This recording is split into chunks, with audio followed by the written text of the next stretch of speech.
Welcome to the Reinventing Education podcast with Rob McLeod and Brendan O'Leary, where we look at this idea of three types of school. Today, Brendan, you and I are launching the counselor-centred approach to education season here on the show. And we're going to try and compare and contrast what makes the progressive or counselor-centered approach to education different from the mainstream or coach-centered, which is the mainstream coach-centered being what we've just focused on for the last 2 calendar years. We're launching into our exploration and inquiry of the counselor or progressive approach to education. And today, comparing the two and looking at how the counselor approach solves some of the problems of the previous coach-centered approach. So today, looking at the unhealthy side of the coach side of education and how the counselor side brings in some solutions to that. Yeah, correct. We've spent a whole bunch of time saying a lot of nice things about what a coach-centered mainstream approach brought to the world: organized curriculum, accountability and oversight, and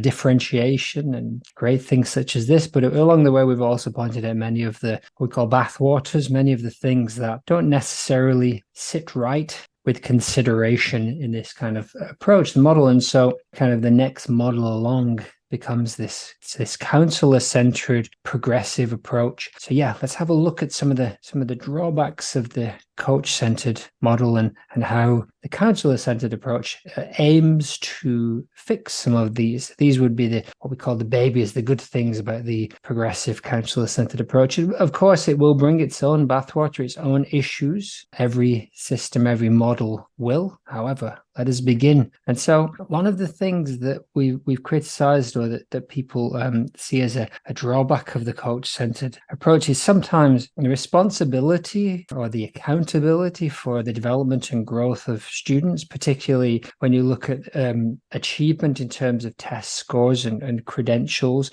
A lot of that responsibility gets passed on to teachers' shoulders, especially when the test scores of their students get directly related to pay increases and other benefit, i.e. bad scores for your students could lead to bad consequences for you as a teacher, and could mean that the people taking the test are actually less responsible and have fewer consequences in the short term, at least, of not getting good scores on their test. So as we move over to the counselor-centered approach, we drop the emphasis on standardized test scores and the associated consequences that Brennan was just highlighting there. And instead, the counselors share the responsibility and the aims with the focus on the individual student, and we kind of create our accountability from there. And again, as we'll say many times in this episode, we're not saying that these negatives are what you see in every single mainstream coach-centered approach. It is just at certain times there are criticisms of things that we do come across. And another one is that school sometimes becomes self-referential and bureaucratic, box ticking as each new standard and aim is met. And the only meaning that is gathered from this is one for the institution. The only real job in this negative view is that school is to get you ready for the next grade, not looking at longer term growth, not looking at a more holistic growth or how meaningful and useful the things are, but you're studying things in 4th grade because they're going to be on the 5th grade curriculum. One of the analogies that we use for this is like an arcade analogy, where you might be playing different games and your success and your score on those arcade games, the rubber duck fishing, all these kinds of things, you're rewarded with these tickets within the arcade system. And within the arcade, you can do a lot with them. You can go buy stuffed animals, but those tickets or those tokens within the arcade, as soon as you leave the fairgrounds or leave the arcade, those are useless elsewhere. And this is one analogy of the unhealthy side of this coach approach is, yes, there are grades and there is success within school itself, but that success does not necessarily translate as soon as you leave the walls of the school building. It's not actually exchangeable for something tangible in the real world outside of the school. We hear why are we learning this kind of idea? Because you'll need it next year. Exactly. How do we solve this then? What does the counselor-centered approach bring? Yeah, so the counselor side brings community and personal meaning these are the things that influence what is learned. So we're not starting with what you have to do because it's coming next year, but rather what do you need now? It becomes about students' needs over institutional needs in terms of what is meaningful. And then if we flip back to some of the negatives of the coach-centered approach, there's a monoculture of curriculum. Sometimes it's seen as a very standardized. You look at the national curriculum in England, it doesn't matter whether you are in the north and the south, it doesn't matter what your socioeconomic or cultural background is, it is standardized. Now, there's positives for that, of course, but the idea that this over-standardization where everybody gets the same curriculum doesn't necessarily leave a lot of scope for individuals to inquire or to individual teachers even to go into things that are of interest and importance to their class. And so one example that came to me when I was a teacher back in England was my kids, quite a few of them were really into things like Spider-Man and superheroes, and it wasn't possible to just have an inquiry or do a project. Of course, you can sneak in 20 minutes here to draw some Spider-Man pictures or whatever, but to do an actual project on these characters, you have to do a little bit of mental gymnastics to fit it in and find the standards on the curriculum that match this idea. And so of course, you come up with some good ideas. We did a project on heroes, but it was far less focused on Spider-Man than the actual student would have wanted to.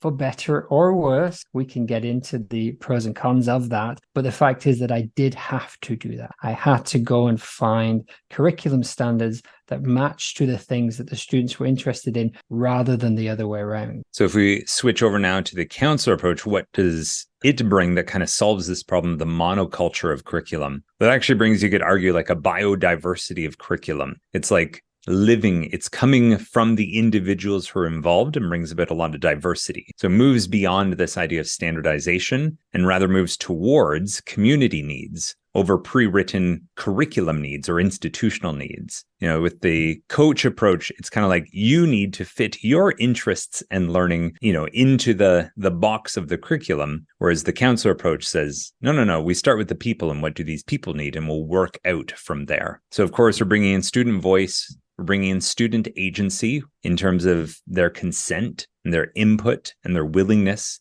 to pursue some kind of educational program or path, emphasizes what students want and need to do, while at the same time including their community's needs. All of these points have a lot of nuance and a lot of approaches and perspectives that we need to kind of take a look at. And as we get into the season proper and we break down all of these things, we will get into the kind of details, the pros and the cons of all of these parts. But hopefully you can see the very different approaches that each of these two models brings. So another way that the coach-centered model sometimes is seen as failing students is that the idea that learning can become just data, and numbers are what become important and not the people behind the numbers. And moving on from that, only data-driven actions are of importance. So only things that we get from looking at the tables and charts and scores drive us to take action. Anomalies, individual ideas and needs are sometimes seen as less important. We will get into differentiation and special needs, of course, but the anomalies is sometimes pushed to one side in terms of looking at sets of data. And one kind of path this can lead you down is that only measurable things are of importance.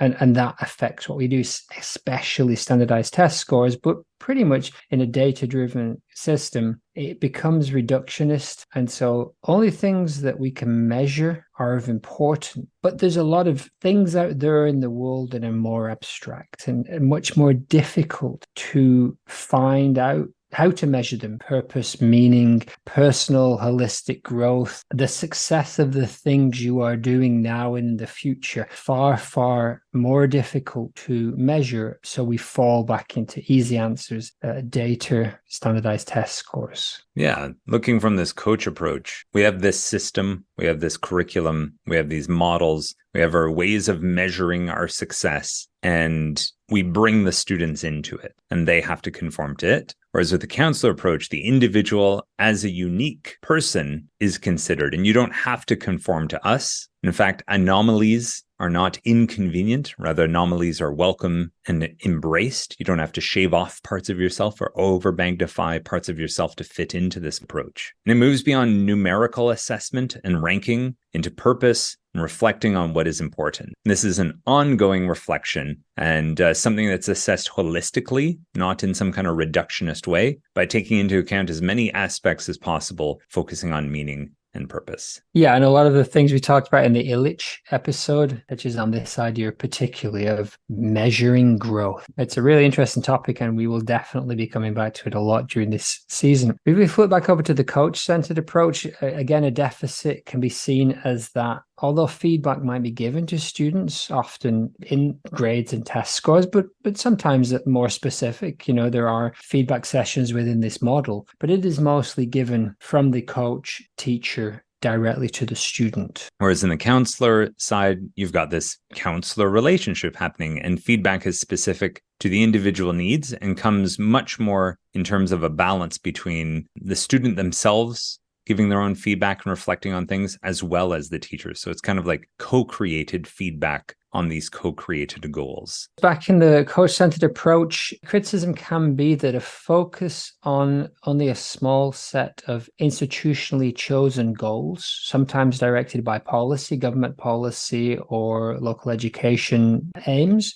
and often they do relate to credentialism and test score, standardized testing. Again, we'll say we're looking for the bad examples. There's so many good examples of things that the coach-centered model has brought, but we're focusing now on why the counsellor-centred approach is even viewed necessary. And one of them is specifically this, SAT SAT tests that happen at the end of year 6. Year 6 is the last year of primary school. And so these test scores are very, very important. They're used to rank schools and compare, and head teachers' jobs are on the line sometimes with them. It's not unusual to remove art classes, to tone down the number of PE classes. Any kind of project work might be viewed as taking away from test prep, and specific tutoring given to kids that are on this threshold of about 70% which is the difference between a level 3 and a level 4. And a level 4 is a good thing and viewed as a success for a school. These things do happen, and they narrow the school's aims, and they narrow what education could be, and they actually go against the underlying principles of the coach-centered approach, which is to give a wide range of opportunity and to push people in all of them. But we do see this narrowing. Yeah, and within this coach approach, again, this sort of being the worst side of it, all of these focuses are coming top down institutionally, dictated by government policy, dictated by head of school policy, dictated by, classroom teacher, kind of the top of the chain of command here. Whereas in the counselor-centered approach, go back to episode 97, where we looked at the School Circles documentary, like a sociocratic organizational structure that's used to jointly establish the goals. So things like, consent circles. There needs to be a structure to define and redefine what our goals are. And, this is very broad, and it's the community itself that's forming the goals. It's not policy or someone else outside of the context setting what is important and meaningful for that group. Yeah. And so then we see clearly in the coach-centered approach, a focus on measuring over learning when it comes to the crunch, when you're under pressure, measuring and getting decent scores and good scores on your test, and that summative assessment, that end when all the learning is done, the summative test. And the score that you get on that is all. Judgments are made, and very specific data points can sway. We look at a maths test that only has one division question. If you've studied 5 different aspects of division, only one of them pops up on the test. That's suddenly that one data point has got so much more sway over the other elements of that, even that one type of math. And so the focus then becomes on knowing what's going to be on the test and how to get a better score on that. So that measurement, that score, takes precedent, ironically, over the learning. In the counselor-centered approach, the learning is more important than measurement. So rather than a focus on summative assessment, so that kind of coach approach of how well did we do? There's more emphasis on formative feedback or formative assessment. How are things going along the journey, along the way? And we check like whether or not, this is fit for the purpose. Is this meaningful? And we look at reflection rather than final judgments. Got a feeling that word meaningful, Rob, is going to have some meaning as we move into this counselor-centred world. Ka-ching. Yeah, it's probably the word we'll come back to the most. It seems to be the organizing principle of this counselor-centred approach. Yeah. One of the other drawbacks cited, and again, many good things, but one of the drawbacks cited is that sometimes teaching and learning becomes gamified in many different ways. So in its simplest way, you get this idea of edutainment, where you kind of have some fun activities, some fun videos, songs and games, and that kind of almost tricks someone into learning. Not in itself terrible, but the more nefarious side of this becomes when you manipulate the data and the strategies for a specific outcome. So one example of this is people realize that a student who had an IEP, an individual education plan, that means they had some kind of identified special need, they would be given some extra time or some other accommodations for a test. And so there is an element where people will try to get more of these IEPs in place, these individual education plans, so as to get a student on to get more time in a test. It is obviously the student genuinely needs this. We're supported, and we're certainly not saying that teachers across the board are manipulating this, but there have been cases. There is the temptation inside systems with lots and lots of kids and lots of pressure to just push a little bit more and try and get more of these accommodations for more and more students. And parents will play this game too within that system. I've come across stories where parents are pushing for their child to be on a special needs plan with mostly an aim on them having an advantage in that standardized test. Again, these are dark, nefarious times, and they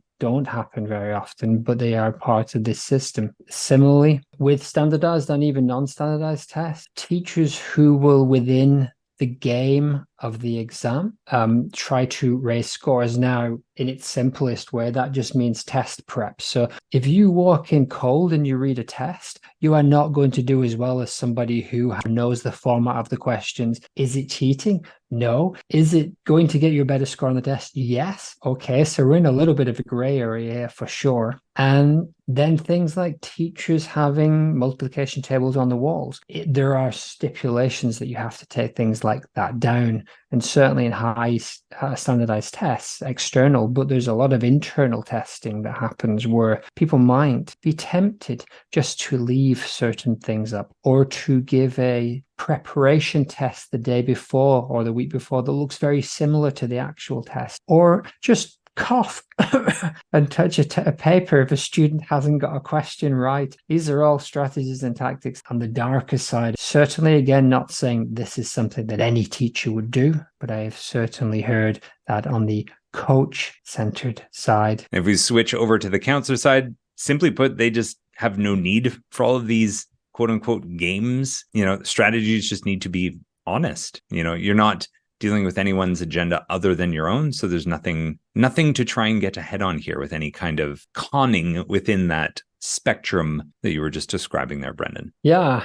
Well, while we're saying not nice things about the coach-centered approach, one of the criticisms is that it only gives you one real path. And yeah, sure, there may be differentiation inside the path, but at the end of the day, you're taking this particular test, this particular exam. And even for teachers, my example was that when I was teacher training, I took a more alternative approach, which was schools-based. Interestingly, you do 4.5 days in the school and half a day at college, which is kind of the opposite from the actual regular teacher training. It made a lot of sense to me, and it was really helpful. It is very much a second alternative. There doesn't seem to be a third approach. So 95% of you do this, 5% might do that alternative approach, and that's it if you want to be a teacher. And I think that mirrors very much the mainstream coach-centered approach. There's one real path. There may be some minor alternative paths along the way, but there's not going to be many. Whereas in the counselor world, there could be infinite paths. We work to connect the lives and experiences of many different people. What is being focused on. So, there might be many different ways to have your goal or your wants, your meaning realized. And it could include perhaps one or two of those paths that the coaches have laid out, but it also might not. The idea is that you're kind of crafting your own way towards what it is that you want. Yes. And you can see why that would be appealing after my 10-minute rant about gamification. And you kind of summed it up with, well, we don't need to do that. We could just be honest. You can see whether that could feel like a breath of fresh air to some people. Now, this is a big one. The mainstream approach, the coach-centered approach, came out of the Enlightenment values, the idea of fairness and equality. But it's not necessarily equitable in the sense that equality meaning everyone gets the same. Equitable meaning you get what you need. Now, differentiation, like I said, helps, maybe makes the playing field a little bit more level, but there's pre-existing disadvantages and advantages built into the system. Socioeconomic status, geographic location, your cultural background, and so many other ways can lead to disadvantages within the system, not least of all that the standardized curriculum, we're not meeting it at the same place. Even let's say something like an arts curriculum, if I'm someone who's been lucky enough to be brought up in a household with lots of arts, I've been to lots of museums, galleries, and so on, I'm not starting at the same place. It's a lighter example, sure. We're not starting at the same place. Within that, there's a cultural aspect to it. So maybe I am from a household that is very rich in arts and very rich in those discussions on those ideas, but culturally they're very, very different. And if they don't fit in with the cultural ideas of the mainstream approach, you're not going to do as well, especially if the standardized test is based on the cultural implications of the mainstream. Now, again, there's a lot of nuance to this. So, if you're getting all hepped up, we'll get to it. We'll have our discussions. This third one might tick you off as well, because we do have biases and stereotypes. Now, as sensible and professional and good people, we don't want to be biased and stereotyped against anybody, but it's the coach-centered system doesn't necessarily lead us to think too much about it. If something is leaping out at us, an inequality or some kind of bias, obviously we're going to deal with it, but we don't really spend a lot of time on thinking about it and trying to unpack all of the things that I've just talked about in terms of these disadvantages. So let's switch from coach into counselor here. You talked about equality and equity. Equity is the priority here for the counselor. We're trying to work out what you need, and we're doing that together, and we aim to make that possible. So we're starting with you. What do you need, and how can we make that possible? And it obviously attempts to remove or at least minimize systemic disadvantages where possible, and seeks to do that in a conscious manner. And this can involve implementing policies, practices that promote inclusivity, diversity, and equal opportunities. And essentially like trying to provide equal access to education, ensuring that all students, regardless of their background or circumstances, like Brennan was mentioning, have access to quality education. And this can involve policies such as free or subsidized education, transportation assistance, and eliminating barriers to enrollment. By making attempts to remove systemic disadvantages, schools and educational institutions seek to create a more equitable learning environment where every student has an equal chance to succeed. And Brennan was touching on this about the bias. You're starting to see this in schools now. Schools actually have anti-bias or anti-discrimination policies, which are developed and enforced policies that prohibit discrimination based on race, ethnicity, gender, sexual orientation, disability, or any other protected characteristic. And finally, culturally responsive teaching. This is something that, at least in terms of widespread understanding, is something that I think is beginning to emerge more and more. And that's incorporating diverse perspectives, diverse cultures, and diverse experiences into the curriculum and teaching practices to create an inclusive learning environment that recognizes and values students' backgrounds. That's the big one. We're going to get to a lot of nuance, but those are reasons why a culture, a school might start to favor a counselor-centered progressive approach over a coach-centered. But Rob, I've been saying all the bad stuff about the coach-centered stuff now. Could we flip for a while and you can talk about how the coach-centered model doesn't always meet our high expectations? Yes. Can do, Brendan. So the coach-centric approach, here are some more bathwaters, some more of the negative things. Now, we've already talked about this idea of like a preset or one-size-fits-all curriculum, talked about the institutional aims. The one thing, though, is the coach-centered teacher, they're free to practice their own strategies to execute this curriculum and to meet those institutional aims. But that range of strategies has to kind of fall under the like efficient and effective banner. You can do what you want. You're free to do that. But the strategies you use better yield great results in relationship to this preset curriculum and the institutional aims. Yeah, as we've mentioned several times already, the counsellor-centred approach works much more on, I guess, a negotiation, a discussion, and kind of trying to work out together where you're going. There isn't a set curriculum. There are not institutional aims. And the strategies are whatever we feel are going to get us where we need to go. Back to the coach for a moment. One of the things that is good about the coach is clarifying and making transparent what the curriculum is. One of the challenges that this then brings is the fact that learning or topics or skills typically have like a very disciplinary focus. And I would argue shallow at times disciplinary focus.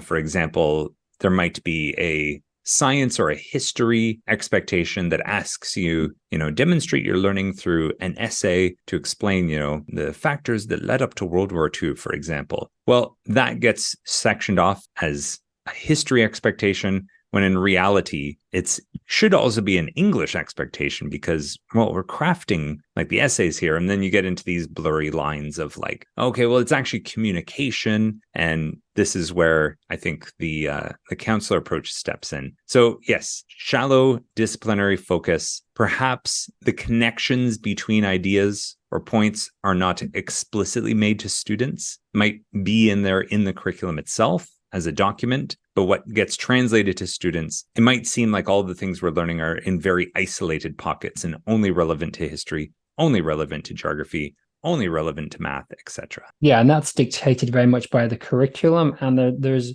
the reason why it's kept within those boundaries is because if you're doing a history test, there's going to be very little on math and sociology in there. But in the real world, you start digging into Roman life in Britain, which is one of the few things that we have to study in elementary school. Very soon you're going to move into all of these areas, engineering, their types of technology, the arts, and then you end up being limited or doing a very segmented project where you look at Roman hats on day one and Roman food on day two. You move over into the counselor-centred approach, and if you've come to the point with a student that they're investigating a similar thing, a particular historical period, the transdisciplinary notion is just obvious. How are you going to research this? Are you going to research this through the arts, through science, through music, through all of these things? How are you going to present it again through these different mediums, these different ideas? What focus are you going to have? Are you going to focus on the sociology? Are you going to focus on the engineering aspect? I teach in an IB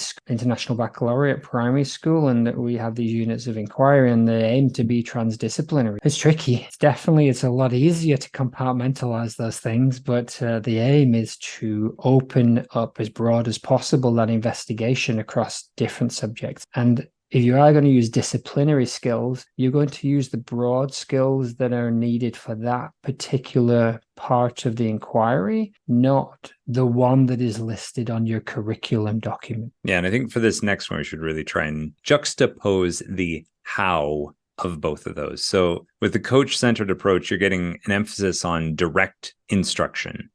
Let's say maybe the most common structure that you might see in a coach-centered approach is something like the 3-part lesson. So direct input from the teacher, time to practice that skill, students getting feedback on it, most likely in 3, 4, 5 differentiated groups in terms of that specific skill, and then some kind of like summary reflection piece at the end. And, in the highest functioning coach approach, you then take whatever data you have from the end of that lesson to then inform what direct instruction and what direct differentiation you will offer in your next lesson? What would that look like over on the counselor side of the street, Brennan? Yeah, because there isn't necessarily a set curriculum. There isn't a set specific thing that you need to do in that lesson. It is very open. You have to be in the moment. You have to be able to negotiate and work through the aspects of inquiry. Now, there is still a framework. There may be an inquiry cycle, or just inquiries naturally lend themselves to next steps. Okay, so you're interested in, as we said, this particular historic period. You've done a little bit of research and finding out in a variety of ways, where are you going next with it? What's of interest to you? What's important? It's negotiated, it's open. I think we talked about Freire when we talked about Illich's book, and one of the things Freire said is that he'd never started a lesson knowing what they were going to do. And I mean, that's a cardinal sin in the coach-centered approach. You don't start a lesson without the roadmap of where you're going and knowing how it connects to the curriculum and how it connects to your next testing point. But the counselor-centered approach, they're not starting there. It is a negotiation, it is open, and the focus is on the learning and the inquiry. Yeah, and just one quick anecdote here to, just show the difference in terms of these belief structures. I remember a great conversation I once had with a head of school where they, in passing, we were talking about something else. They said, a teacher has no business standing in front of the class if they cannot finish the sentence, "Today, we are learning to." If they are unable to say that before the start of the lesson, they have no business in front of the class. And I think that's a perfect summary of that coach approach. On the fly, Brennan, can we come up with, what would you say for the counselor approach? Counselor teacher has no business starting a lesson without being able to say, "Children, students, what is of importance to you right now? What is of interest to you?" And they don't have to say it verbally. It can be expressed in many different ways. But the idea is that I'm walking in here, not like a clown who's going to make something up on the fly, but like a professional educator who cares about their students, but is honest that I don't know where you need to go with your learning today. Without triangulating with you first. Without talking to you, without working it out, without having your input. It's like, now if you're going to an apoplexy of rage over a lack of planning and curriculum, it's like, well, what about the lack of meaning? I mean, this is when you get into person-centered approach of counseling, that you might not know all of the answers, but you certainly can start to work with me on what your next steps are, your aims, your goals, where you're going, and it's going to change. None of that is within the coach-centered approach. No, your input may be valued at certain points, but no, the coach is still the person who is setting up these coaching sessions and these lessons and knowing where you're going within the confines of the curriculum. Whether you like it or not. Well, we get into the next one. Differentiation. Then where we get, differentiation and then wellness. So yeah, let's tackle those maybe together. So differentiation in the coach-centered approach. There is differentiation. Not everybody's getting the same thing. There is some flexibility here. However, that differentiation is being offered within the arcade itself, to go back to my previous analogy there. It's differentiated only in relationship to school goals. So yes, different people can get different things in school in the coach-centered approach, but if you follow them back, they're only in relationship to those school goals or the curriculum. And as Brennan was alluding to, wellness, this is a big topic for the counselor-centered approach. And of course, we're not saying that a coach does not value wellness at all. However, in the unhealthiest expression of the coach-centered approach, when we're aiming and striving for maximum achievement and to do the best we can to get into that next hurdle of school, or, to open up an opportunity or something like that, wellness can be secondary to academic progress. And the well-being of a student physically, mentally, socially can be sacrificed if it helps academic progress. I remember, I think the last World Cup, about four years ago, the England football team were taken to like a swimming pool, and they were doing these kind of like fun kind of swimming kind of games and activities, and it was all over the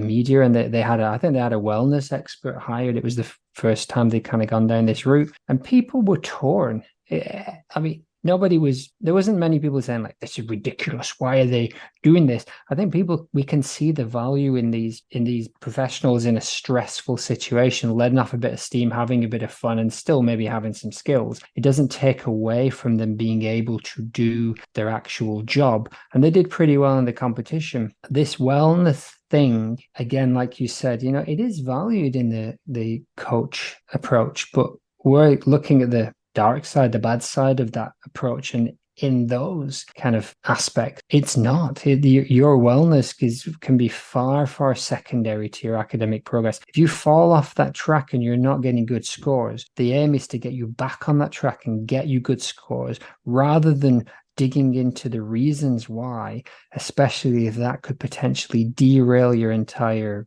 academic career for 6 months, a year, 2 years, while you find out underneath it all, what's going on here. In a counsellor-centred approach, the wellness would be prioritized. It would be, okay, we can see that there's something else going on here. Doesn't mean you can't have an academic career or pursue academic goals, but if that is causing you to be unwell, we need to look at underlying causes, and we need to prioritize your long-term wellness, because you're going to be here on this planet living this life far longer than this course and these tests, and your wellness is really, really important. And then if we go back to the differentiation approach, we get into something that's a lot more personalized in the counsellor-centred approach. Talk about personalized sometimes, and a mainstream coach teacher might get nervous because I'm already differentiating for 3 or 4 groups. How could I possibly do it for everyone? Well, you change the model of teaching and learning. So as you move into individual and small group inquiries, they need less direct instruction. So the differentiation can be much more through the discussions you have. You can tweak the resources and things like that. You're not doing the same type of lesson. Therefore, you can differentiate and individualize and personalize in different ways. Yeah. And again, it's this idea of like when you have to make priorities in hard times,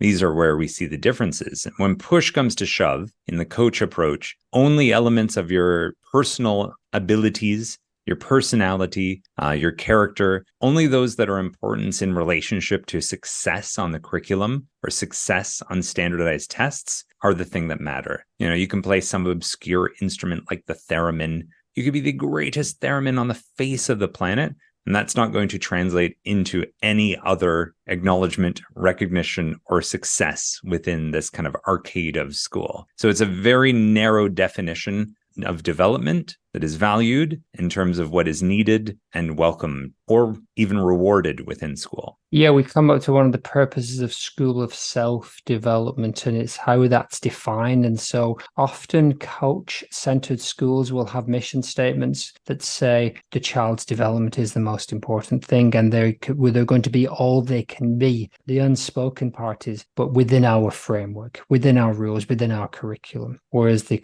counsellor-centered approach would say, no, your whole self is welcome. What is meaningful to you? What is meaningful to the community right now? That is what we are going to emphasize. There's no need to have this very narrow approach. We're going to be as broad as we need. We're going to be as holistic as we need. We're going to encompass as many different things as we need to help you find out where you're going and meet those needs. I think that's the lot, really, isn't it? Yeah, we had one more point on our list, but I think we've said it. It's been said many times, many ways. The coach approach emphasizes only what you can do within the curriculum, what is important to the institution. I guess we were talking about what abilities you already have with that last point. I guess the final point, this is the greatest juxtaposition to the counselor approach. What is important to you and of importance to you? If it's not of importance to the curriculum or your success on those standardized tests, doesn't matter. It is essentially irrelevant within the context of the coach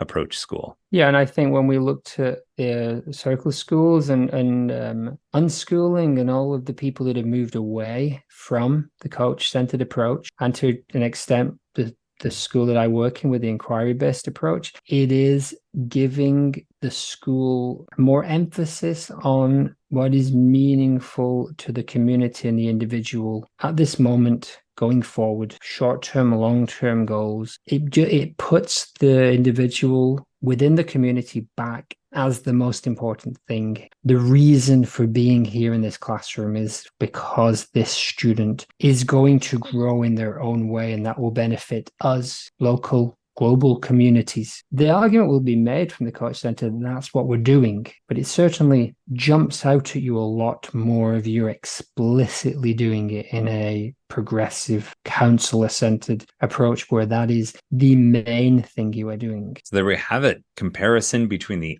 unhealthy components of the coach-centered approach. And to quote a probably misquoted Einstein, you can't solve a problem on the same level of consciousness that created it. This is why we see the need for not a bettering of that coach approach, but rather a fundamental shift, a fundamental change towards this new type of schooling, the counselor-centered approach, which then provides answers to some of those problems that came along with that coach-centered approach. And of course brings its own problems with it. Oh, we will get there. We'll get there. We'll have its day in court. If you're loving what we say, be careful. If you're hating what we say, just you wait.